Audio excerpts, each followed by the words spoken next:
Assalamualaikum warahmatullahi wabarakatuh. Welcome back to resensi buku. Ya, sama guys, saya juga bosan mengonsumsi informasi terus-menerus mengenai corona. Tapi agar wabah corona dan korban yang terjangkit cepat melandai, atau bahkan habis-habisnya, kita mesti terus-menerus memperbaharui pengetahuan kita untuk mencegah virus ini semakin merajalela. Kita harus perang melawan virus corona ini, sebagaimana pemerintah Cina mengklaim menang perang melawan virus ini. Karena bahaya terbesar dari virus ini mungkin bukan virus itu sendiri, melainkan rasa panik kita yang berlebihan di satu sisi dan sikap menggampangkan masalah di sisi yang lain.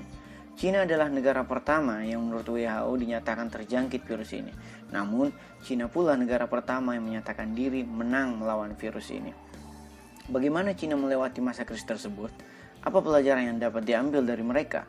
Bagaimana pula cara Amerika bersiap menghadapi virus ini dan seberapa mematikan sebarnya virus corona ini? Mari kita bahas satu persatu melalui buku yang kemarin baru saya baca yang berjudul Buku Panduan Pencegahan Coronavirus yang disusun oleh Wang Zhou MD yang menjabat sebagai CPCN of Wuhan Center for Disease Control and Prevention. Buku yang mengambil subjudul 101 tips berbasis sains yang dapat menyelamatkan hidup Anda ini kemudian terbagi atas 6 bagian dan 120 halaman. Virus corona merupakan bagian dari virus yang terkait dengan infeksi saluran pernafasan. Virus ini masih atau sekeluarga dengan virus influenza, virus Echo, rhinovirus, MERS, hingga yang paling menyerupai yaitu virus SARS. Itulah mengapa WHO menyebut virus ini sebagai SARS-CoV-2. Nama lain dari virus ini adalah COVID-19 karena diidentifikasi pertama kali di Wuhan, China pada Desember tahun 2019 kemarin. Virus corona adalah virus RNA untai positif yang beruntai tunggal yang tidak tersegmentasi. Karena 80% genom antara virus corona yang ada pada manusia dengan virus corona yang ada pada kelelawar, maka binatang ini dianggap merupakan hewan liar yang membawa virus tersebut. Walaupun kelelawar dituding sebagai inangnya, namun hewan liar dan kini penularan antar manusia justru paling banyak ditemui. Virus corona dapat bertahan pada berbagai macam lingkungan. Di udara dengan suhu 10-15 derajat sekitar 4 jam, udara dengan suhu 25 derajat hanya 2-3 menit, percikan 24 jam, lendir nasal 30 menit, cairan 15 menit, tangan kurang dari 5 menit, kain non-woven kurang dari 8 jam, kayu 48 jam, baja tahan karat 24 jam, alkohol 75% kurang dari 5 menit, dan pemutih kurang dari 5 menit. Itu artinya, habitat subur bagi tumbuh berkembangnya virus corona adalah lingkungan dengan suhu lembab. Itulah mengapa virus ini menyerang Cina pada musim dingin dan menyerang Indonesia pada musim hujan, dan apesnya pada saat banjir. Medium penularan virus ini melalui percikan atau droplet, kotoran dan mulut, kontak fisik, hingga anggapan terbaru bisa juga datang dari udara atau airborne. Masa inkubasi virus ini sekitar 3-7 hari, namun kasus yang umum adalah 14 hari. Bahkan ada beberapa kasus yang memerlukan 24 hari. Virulen atau keganasan virus ini utamanya menyerang usia 40 tahun ke atas, lansia, perokok, pasien yang menderita penyakit penyerta seperti stroke, jantung koroner, diabetes, dan tentunya penyakit yang berhubungan dengan saluran pernafasan seperti asma. Sejatinya, tubuh kita diciptakan oleh Allah Subhanahu wa Ta'ala telah memiliki sistem imun agar dapat kebal dan melawan penyakit. Imunoglobulin tersebut dapat terproduksi 2 minggu atau lebih. Itulah mengapa kita dianjurkan dan pasien dikarantina selama setidaknya 14 hari. Adapun gejala utama saudara dari Severe Acute Respiratory Syndrome atau SARS, biasa disingkat, ini adalah demam, batuk, sakit kepala, nyeri otot, dan gejala infeksi pernapasan lainnya. Ya, kurang lebih sama pula dengan SARS pada tahun 2003 atau Middle East Respiratory Syndrome atau MERS yang mendarat Timur Tengah pada tahun 2015. Dikarenakan penyebarannya meluas seantero dunia dalam waktu yang cepat, epidemi ini telah ditetapkan oleh WHO sebagai pandemi. Virus ini dikategorikan pula sebagai pneumonia komunitas karena parenkim paru yang ia serang menyebabkan penularan bakteri ke bagian lainnya. Selain karena batuk dan bersin, kontak antar manusia di lingkungan dingin dan dipenuhi banyak orang adalah ladang subur bagi tumbuh dan berkembangnya virus ini. Untuk mencegah pneumonia komunitas, kita dapat memakan makanan yang bergizi seimbang, olahraga untuk meningkatkan imun, berhenti merokok, memastikan adanya ventilasi dalam ruangan, dan vaksinasi jika sudah ada nantinya. Secara umum, masyarakat rentan terhadap virus tersebut karena tidak memiliki kekebalan terhadapnya. Namun, perlawanan pada setiap tubuh dapat berbeda-beda tergantung daya tubuh dan kesehatan masing-masing individu. Lansia tentu subjek yang paling rentan dan anak-anak memiliki kemungkinan terpapar yang paling sedikit. Karakteristik epidemiologi dari COVID-19 ini melalui 3 tahap, yaitu wabah lokal, penularan masyarakat, dan tahap tersebar luas atau yang biasa disebut sebagai epidemik. Rata-rata setiap pasien menularkan kepada 2,2 sampai 3,8 orang per pasiennya. Penularan virus ini dapat melalui percikan seperti batuk, bersin, atau bahkan bicara. Apalagi yang kalau bicara seperti hujan, nyembur kemana-mana, melalui udara yang biasa pula disebut sebagai airborne atau aerosol, melalui kontak langsung, kontak tidak langsung, misalnya memegang meja yang baru dipegang oleh pasien, sehingga kita masih dilarang untuk mengunjungi warkop atau tempat keramaian, dan tentunya kontak dekat, yaitu tinggal, belajar, bekerja, atau merawat pasien bagi tenaga medis. Tidak semua pasien akan mengalami demam berat. Ada yang memburuk hingga menyebabkan kematian, nauzubillah min dzalik, dan ada yang sembuh, alhamdulillah, dan ada pula pasien yang hanya sedikit terjangkit flu ringan.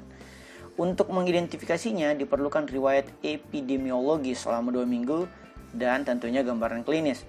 Setelah dilakukan cek di atas, barulah suspek dapat dikonfirmasi untuk didiagnosis yang ia alami sebenarnya apa. Disfungsi atau bahkan kegagalan lebih dari 2 sistem organ merupakan pertanda bahwa kondisi pasien sangat membahayakan. Inilah yang disebut sebagai kasus yang parah. Jika kasusnya ringan, dianjurkan untuk isolasi mandiri di rumah dengan tetap pantauan dari pihak yang otoritatif. Namun, jika Anda terinfeksi, segeralah ke institusi medis terdekat untuk evaluasi, diagnosis, dan perawatan. Bahkan, jika kasusnya kritis, pasien harus dimasukkan di ICU. Adapun kendaraan yang membawa pasien haruslah kendaraan yang sudah disinfeksi dan diawaki dengan personal yang dilindungi dengan baik. Saat ini belum ada pengobatan antivirus khusus terhadap virus ini dan perkembangan vaksin masih memerlukan waktu, mungkin kurang lebih sekitar setahun. Sementara untuk mengobati pasien, ia harus dilempatkan di tempat tidur, memantau hasil tes darahnya, urinnya, dan sebagainya. Terapi oksigen dan menerapkan obat antibakteri juga diperlukan bagi pasien yang dirawat di rumah. Jika pasien sudah dikarantina selama 14 hari, ia dapat dipindahkan jika kondisi pasien sudah stabil dan demam berkurang, paru dan organ tidak mengalami disfungsi, serta pernapasan dan kesadaran juga mulai membaik. Nah, bagaimana dengan tindakan pencegahan pribadi? Sebenarnya, hal-hal dasar mengenai kesehatan yang diajarkan di sekolah sejak kecil adalah langkah pencegahan terbaik untuk semua jenis penyakit.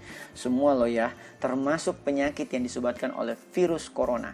Langkah-langkah yang dimaksud adalah dengan mencuci tangan sesering mungkin, tutup hidung dan mulut ketika bersih menggunakan tisu, hindari menyentuh wajah, olahraga teratur, makan dengan gizi yang seimbang, ruangan yang bersih, hingga ventilasi yang dipastikan bahwa saluran udara segar dapat masuk ke dalam ruangan. Selain itu, dikarenakan status pandeminya, kita juga dapat mencegahnya dengan menghindari kerumunan, jangan kerja berlebihan, dan seperti anjuran pemerintah agar dapat sedapat mungkin menjaga jarak dan di rumah saja. Menggunakan masker juga sangat disarankan, baik itu masker utama seperti respirator N95 dan KN95 maupun masker wajah bedah dan masker wajah katun.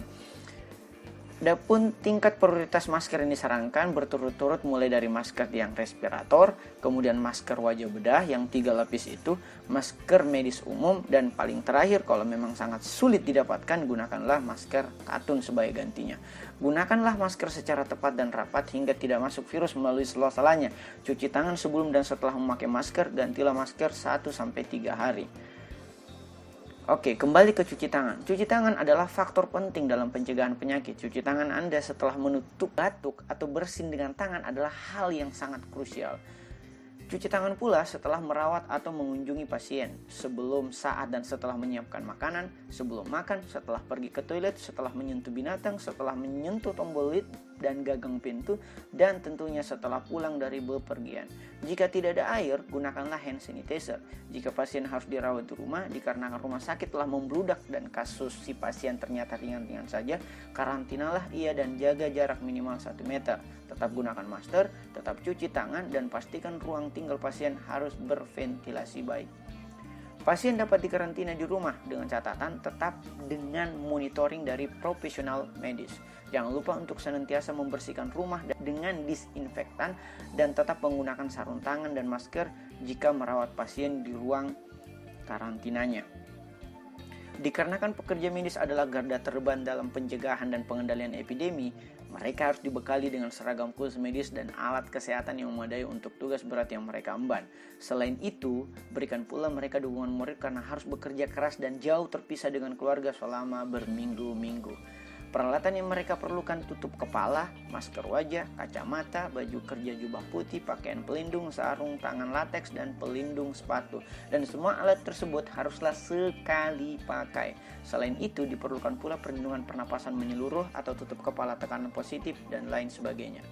Makanan bergizi seimbang yang sangat bermanfaat untuk mencegah penyakit adalah 4 sehat 5 sempurna. Tuh kan? Pelajaran sejak SD nih, hindari konsumsi binatang liar dan makanan yang tidak dimasak dengan matang. Minum air tidak kurang dari 1500 ml setiap hari. Nah, 1500 ml itu setara dengan 3 air mineral ukuran sedang atau 1 air mineral ukuran besar.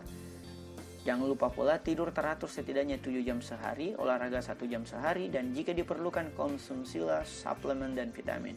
Adapun jika Anda olahraga di tengah pandemi ini, sebaiknya dilakukan di rumah aja atau minimal jauh dari keramaian.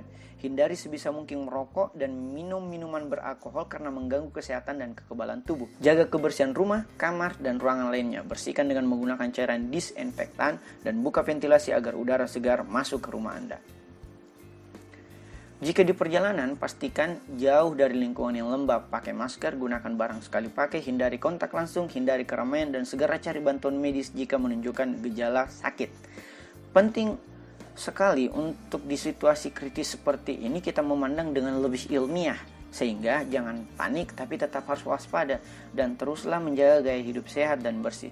Relaksasi di rumah dengan memperbanyak ibadah, membaca, bermeditasi sangat diperlukan. Dan jangan lupa pula tetaplah terhubung dengan para profesional medis dan profesional lainnya yang relevan dengan kasus yang kita alami sekarang ini.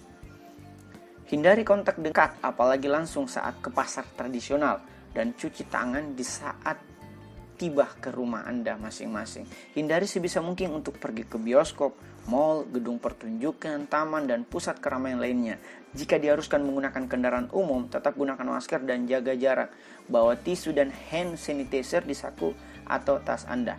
Cuci tangan Anda setibanya di tempat kerja, bersihkan ruang atau meja kerja Anda dengan lagi-lagi cairan disinfektan. Seluruh tempat umum dapat menjadi tempat penyebaran virus, maka hindari untuk menyentuh elevator dan menekan tombol lift dengan tangan yang kosong. Ya, tidak pakai sarung tangan misalnya. Hindari sebisa mungkin untuk ke pasar tradisional, kampus, sekolah, tempat ibadah, bahkan rumah sakit jika tidak terlalu penting dan mendesak. Gunakan sarung tangan dan perlengkapan kesehatan ketika ke rumah sakit. Itulah mengapa pemerintah meliburkan sekolah dan ulama menganjurkan untuk ibadah di rumah aja. Hal ini ditujukan untuk mencegah dan mengurangi penyebaran virus. Meskipun COVID-19 diklasifikasikan sebagai penyakit menular kelas B, namun tindakan perawatannya adalah tindakan untuk penyakit menular kelas A. Itu karena banyak yang belum diketahui mengenai virus ini dan penyebarannya yang sangat cepat. Karena jumlah pasien yang dapat tertular melebihi 3, maka COVID-19 dikategorikan sebagai penyakit yang pasiennya super spreader. Orang yang terinfeksi namun tanpa gejala atau disebut sebagai infeksi asimptomatik adalah penyebar potensial patogen yang dihasilkan dari virus ini. Itulah mengapa tes massal diperlukan untuk pencegahan dan perawatan secara komprehensif. Masyarakat harus didaftarkan untuk observasi medis 7-14 hari, menghindari kegiatan luar yang tidak perlu, dan dicatat suhu tubuhnya setiap hari. Terakhir, selain jaga kesehatan, kebersihan, jangan panik dan tetap waspada. Hindarilah stigma negatif bahwa orang keturunan Cina yang tinggal di samping rumah Anda adalah pemicu virus corona tersebut. Kita semua dapat menjadi korban pertama di daerah kita masing-masing jika kita tidak menerapkan kaidah kesehatan dan sosial yang telah dipaparkan di atas. Semoga wabah ini segera berakhir ya guys. Amin. Ada pertanyaan?